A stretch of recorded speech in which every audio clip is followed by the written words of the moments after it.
Dollar के गिरने से और काफ़ी चीज़ें इम्प्रूव भी हुई हैं। और अगर बात करें तो ये भी कहा जा रहा है कि गाड़ियों की कीमत में पाकिस्तान में जो काफ़ी कमी हुई है। लेकिन इस बीच में कुछ खबरें ये भी आईं कि पाकिस्तान की 3 बड़ी कंपनीज जो कार मैन्युफैक्चरर्स हैं, जिसमें इंडस मोटर्स टोयोटा शामिल है, जिसमें होंडा एटलस कार्स और पाक सुजुकी मोटर्स, इनके क्वार्टरली इंपोर्ट कोटा को हुकूमत रिन्यू नहीं कर रही। और फिर यह भी कहा जा रहा है कि इनका जो मैन्युफैक्चरिंग लाइसेंस है वो मुअत्तल होने जा रहा है। ये वजह क्या है? क्योंकि कहा जा रहा है कि जो ऑटो पॉलिसी है उसकी खिलाफ वर्जी की गई है।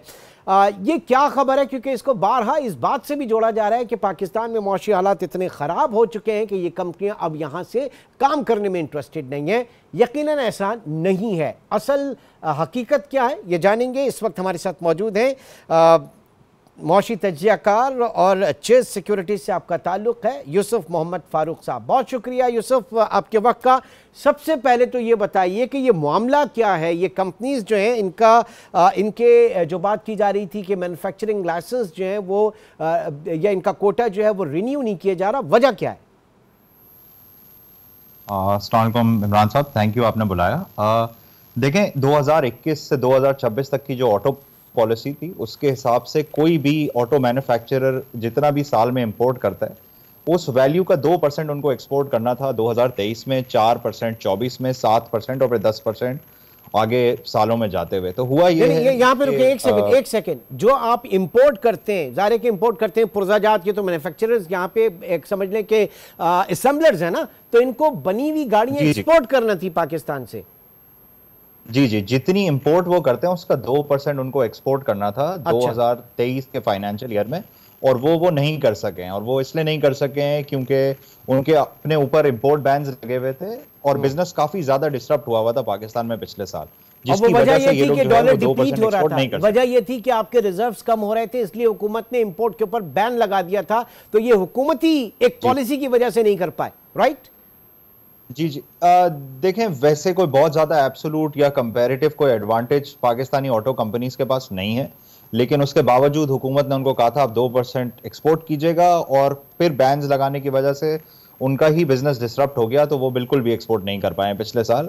और ये लाइसेंसेस के सिलसिले में ही जो है वो ऑटो मैन्युफैक्चरर्स ने एक लेटर भी लिखा है हुकूमत को, जिसके अंदर दोबारा यही बात उनको कही गई है कि पिछले साल में जो बैन्स लगे हुए थे उसकी वजह से ये हुआ है, और इस बात को जो है वो अभी इग्नोर किया जाए और लाइसेंसेस रिन्यू किया जाए। अच्छा चले, ये तो अब की बात हो गई ना कि जब आपके रिजर्व्स डिप्लीट हो रहे थे, हुकूमत ने डॉलर के जाने को रोका और इंपोर्ट पे पाबंदी लगाई। ये ऑटो पॉलिसी पाकिस्तान में जो हमारे यहाँ असेंबलर्स हैं उनको मैन्युफैक्चरर बनने में इतना अरसा क्यों लग रहा है कि पाकिस्तान में ही तमाम पूरी मुकम्मल तौर पे गाड़ियाँ तैयार हों? जो आपकी एक डिलीशन पॉलिसी थी वो क्यों नहीं हो पा रही? टेक्नोट्रांसफर करना भी ऑटो पॉलिसी का एक हिस्सा था, वो भी नहीं हो पा रहा। तो ये इश्यूज तो इस तरफ के भी काफ़ी है ना हमारी ऑटो इंडस्ट्री के। देखिए, मेरा ख्याल है कि पॉलिसी और फोकस ही शायद गलत है। मुल्कों को एक्सपोर्ट पे उन जगहों पे ध्यान देना चाहिए जहां पे उनके पास कंपैरेटिव या एब्सोल्यूट एडवांटेज है। अगर आप इसको इस बात से समझें कि चाइना में एक साल में 27 मिलियन गाड़ियां बनती हैं और पाकिस्तान में सिर्फ 2 लाख गाड़ियां बनती हैं, तो आप चाइनीज मैन्युफैक्चरर्स या यूरोपियन मैन्युफैक्चरर्स इतने बड़े होते हैं, या थाईलैंड की भी मार्केट का साइज मैन्युफैक्चरिंग का, इंडिया की भी मार्केट का साइज मैन्युफैक्चरिंग का वो इतना बड़ा है कि पाकिस्तानी कंपनी अगर कुछ कर भी ले तो शायद compete नहीं कर सकेगी। लेकिन पाकिस्तान को जो इस वक्त सबसे बड़ा एडवांटेज है वो है पाकिस्तान में सस्ती लेबर, और आप ऑटोज और पूरी गाड़ी बनाते हुए आप उस एडवांटेज का कोई खास फायदा उठा नहीं सकते। मेरा ख्याल है एक बेहतर फोकस रहेगा अगर ऑटो पार्ट्स पे फोकस किया जाए, या ये जो ऑटो पार्ट्स बनाने वाली कंपनीज हैं जो एक पार्ट के ऊपर फोकस कर लें और गवर्नमेंट पूरी गाड़ी के ऊपर फोकस ना करवाए। यानी ऑटो पॉलिसी को रिविजिट करने की जरूरत है। देखिए, अब मेरा ख्याल है कि अगर ऑटो पॉलिसी को रिविजिट कर भी लें तो कोई बहुत ज्यादा फर्क नहीं पड़ेगा। देखें, मार्केट्स को फ्री छोड़ना होता है और मार्केट्स खुद डिसाइड करती हैं कि पाकिस्तान से क्या एक्सपोर्ट होगा। आप पिछले साल देखें, पिछले साल गारमेंट्स की एक्सपोर्ट पाकिस्तान से 40% बढ़ गई है। फुटवेयर की एक्सपोर्ट्स की क्वांटिटी पाकिस्तान से पिछले साल 35% बढ़ गई है। और आपकी गाड़ियों की मैन्युफैक्चरिंग 40% कम हुई है पिछले 6 महीने में, 40% डिक्लाइन हुई है। जी, मैं तो एक्सपोर्ट्स की बात कर रहा हूं। देखें, गाड़ियों की प्रोडक्शन कम होने की तो वजह एक तो इंपोर्ट बैन्स है, और दूसरा यह है कि अब गाड़ियों की डिमांड भी नहीं है इस वक्त पाकिस्तान के अंदर, क्योंकि माशी हालात खराब हैं और शहरों में डिमांड जो है वो कम हो गई है और गाड़ियां ज्यादातर शहरों में ही बिकती हैं, जिसकी वजह से अभी इस वक्त तो डिमांड ही नहीं है। तो अच्छा, अगर इंपोर्ट्स पूरी तरीके से अलाउ कर भी दी जाए तो भी ये गाड़ियां बिकेंगी नहीं इस वक्त। ठीक। ये बताइए कि पाकिस्तान में जो गाड़ियां बनती हैं वो इतनी महंगी क्यों होती हैं? पड़ोस में इंडिया में गाड़ियां बनती हैं और वो जाहिर है कि वहां पे इतनी महंगी नहीं है। ये बुनियादी फर्क क्यों है? देखें, मल्टीपल वजूहात हैं। देखें, एक तो पार्ट्स की इंपोर्ट पे ड्यूटी है। दूसरी वजह देखें इन कंपनियों का साइज है और कंपेरेटिव एनवायरनमेंट जिस तरह का है। अभी तक आप अगर नोटिस करेंगे तो सिर्फ 3 ही कंपनीज थी। तो अगर आप पाक सुजुकी वाला सेगमेंट देखेंगे तो पाक सुजुकी के सेगमेंट में सुजुकी एक मोनोपोली था। अगर आप बड़ी गाड़ियों में देखेंगे तो आप देखेंगे इंडस एक मोनोपोली था। तो क्योंकि बहुत कम कंपनीज थी, तो एफिशिएंसी की जरूरत नहीं थी क्योंकि कुछ किए बगैर पैसे बन रहे थे। दूसरी चीज ये है कि देखें जो पार्ट्स के ऊपर टैक्सेस वगैरह लगे हुए हैं और लगे हुए थे, उसकी वजह से भी गाड़ियों की प्राइसेस ज्यादा होती हैं। तो और इसी तीसरी वजह चीज से नए मार्केट प्लेयर्स, है सर इसी वजह से नए मार्केट प्लेयर्स भी नहीं आ रहे इस मार्केट में। देखें, अब तो नए मार्केट में प्लेयर्स आ गए हैं। देखें, मार्केट में प्लेयर्स तो इसलिए नहीं आ रहे थे क्योंकि मार्केट बहुत छोटी थी। अगर आप इंडिया में रोड पे गाड़ियां इस वक्त देखेंगे तो इंडिया में 80 मिलियन गाड़ियां हैं रोड पे, पाकिस्तान में सिर्फ 60 लाख गाड़ियां हैं। और पाकिस्तान में सिर्फ 2 लाख गाड़ियां बिकती हैं साल की। लेकिन इसका यह भी मतलब है कि पाकिस्तान में और बहुत ज्यादा गाड़ियां बिकने का स्कोप भी है। पाकिस्तान में हर 1000 लोगों के पास 29 गाड़ियां, इंडिया में हर 1000 लोगों के पास 56 गाड़ियां, और यूएस में हर 1000 लोगों के पास 900 गाड़ियां।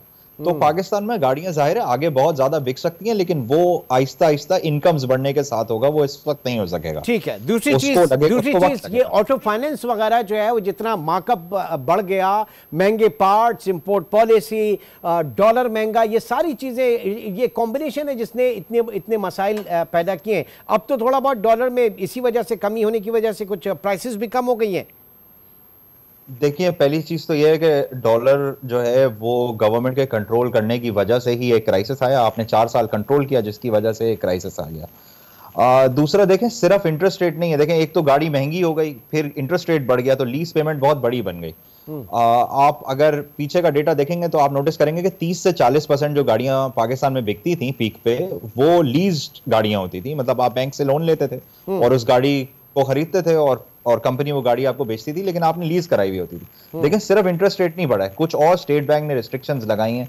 एक उसमें से रिस्ट्रिक्शन ये थी कि जो गाड़ियों की 1000 सीसी से ज्यादा की गाड़ी की लीज सिर्फ 3 साल की मुद्दत होगी उसकी, जिसका मतलब यह है कि हर महीने की जो पेमेंट है वो बहुत बड़ी होगी। दूसरा, स्टेट बैंक ने यह किया कि आप 3 मिलियन से ऊपर की फाइनेंसिंग नहीं कर सकते। तो इस वक्त अगर आप एक होंडा सिविक लेने के लिए जाते हैं तो आप मतलब 1 करोड़ रुपए की गाड़ी में सिर्फ 30 लाख रुपए लीज करवा सकते हैं, जिसका मतलब यह है कि एक बहुत बड़ी हिंड्रेंस सेंट्रल बैंक ने भी डाल दी मुल्क के हालात की वजह से, कि गाड़ियों की सेल को जानबूझ के कम करने की कोशिश की गई है ताकि वो स्पेंडिंग ना हो। यानी एग्रीगेट डिमांड कर्टेल करने की कोशिश। अब ये बताइए कि जब हम पॉलिसी रेट को कम करते हैं, फाइनेंसिंग कम होती है, तो फिर वहां पे कंजम्पशन लेड ग्रोथ हमारी शुरू हो जाती है। पाकिस्तान में आपने देखा, अब ये जो मोटर बाइक्स जिस तरीके से आई 2008 में और फिर उनकी फाइनेंसिंग वगैरह शुरू हुई, या पेट्रोल सस्ता हो जाता है तो कंजम्पशन लेड ग्रोथ हमारी शुरू हो जाती है। देखिए, कंजम्पशन लेड ग्रोथ को भी इस तरीके से देखना चाहिए कि देखें हुकूमत जो है वो कितने ज्यादा पैसे हर साल इंजेक्ट कर रही है सिस्टम के अंदर। वो कंजम्पशन लेड ग्रोथ इसलिए हो रही होती है क्योंकि हुकूमत जो है वो बहुत बड़ा फिस्कल डेफिसिट कर रही होती है और वो पैसे छाप के जो है वो इकोनॉमी के अंदर डाल रही होती है, जिसकी वजह से ये मसाइल होते हैं। अब अगर आप पिछले साल देखें, ये जब से ये रियल इफेक्टिव एक्सचेंज रेट आपका रीजनेबल लेवल्स के ऊपर आ गया, इस वक्त कोई 91 के आसपास था जो लास्ट रिपोर्टेड नंबर था, तो आप नोटिस करेंगे कि पिछले साल के अंदर आपको पॉकेट्स ऑफ नजर आने शुरू हो गए हैं एक्सपोर्ट में। जैसे आपने गारमेंट्स का नंबर मैंने इससे पहले कहा, फुटवेयर का नंबर है, निट्स का नंबर है, आप एग्रीकल्चर इस साल देखेंगे तो आप सिग्निफिकेंट इंप्रूवमेंट देखेंगे। आप 2000 से लेके 2013 तक देखेंगे तो पाकिस्तान की एक्सपोर्ट्स में एक्सपोनेंशियल ग्रोथ आ रही थी हर साल, और 2013 के बाद जो है वो एक्सचेंज रेट को ओवर वैल्यूड रखने की वजह से 2013 से लेके 2017 तक का पूरा टाइम एक्सपोर्टर्स का जाया हो गया। अच्छा, अब ये मुझे बताइए सर, ये आपने जो रियल इफेक्टिव एक्सचेंज रेट 91 गालिबन आपने कहा ना, तो इसमें आप करेंसी में कितनी गुंजाइश देख रहे हैं? स्ट्रेंथ देख रहे हैं या यहाँ से फिर वीक होना चाहिए रुपए को? क्या होना चाहिए? देखिए, एक तो ये चीज है कि इसको कंप्लीटली मार्केट के ऊपर छोड़ देना चाहिए और मीडिया पे भी और नहीं, लेकिन कुछ इंडिकेशन तो आपका रीड भी देता है ना, कुछ इंडिकेशन तो रीड भी देता है ना। देखें, पाकिस्तान का एक अच्छा रेयर रहा है, जिस वक्त एक्सपोर्ट्स में ग्रोथ रही है वो इस बेस के ऊपर जो इस वक्त है स्टेट बैंक का, उसमें 95 के आसपास हाँ। पाकिस्तान में अच्छी एक्सपोर्ट ग्रोथ आती रही है। ठीक, मेरे हिसाब से तो ये करना चाहिए कि करेंसी को, क्योंकि हमने कुछ साल आर्टिफिशियली स्ट्रांग रखा है, तो अब कुछ साल करेंसी को आर्टिफिशियली शायद वीक रखना चाहिए, जैसे इंडिया ने रखा, जैसे चाइना ने रखा है बहुत साल और वियतनाम ने रखा है बहुत साल। ठीक। अगर आप चाइना भी देखें तो 94 के बाद से जरूरत से ज्यादा वीक रखा है। ताकि आपकी एक्सपोर्ट्स को सपोर्ट मिले, आपकी एक्सपोर्ट्स को बूम मिले, सपोर्ट्स मिले। बहुत बहुत शुक्रिया मोहम्मद यूसुफ फारूक, तजज़ियाकार चेस सिक्योरिटी से आपका ताल्लुक, हमारे साथ मौजूद थे और बात कर रहे थे पाकिस्तान में इस वक्त जो ऑटो इंडस्ट्री, इसके जो मुश्किलात हैं वो क्या मुश्किलात हैं, किस तरीके से बाहर आया जा सकता है।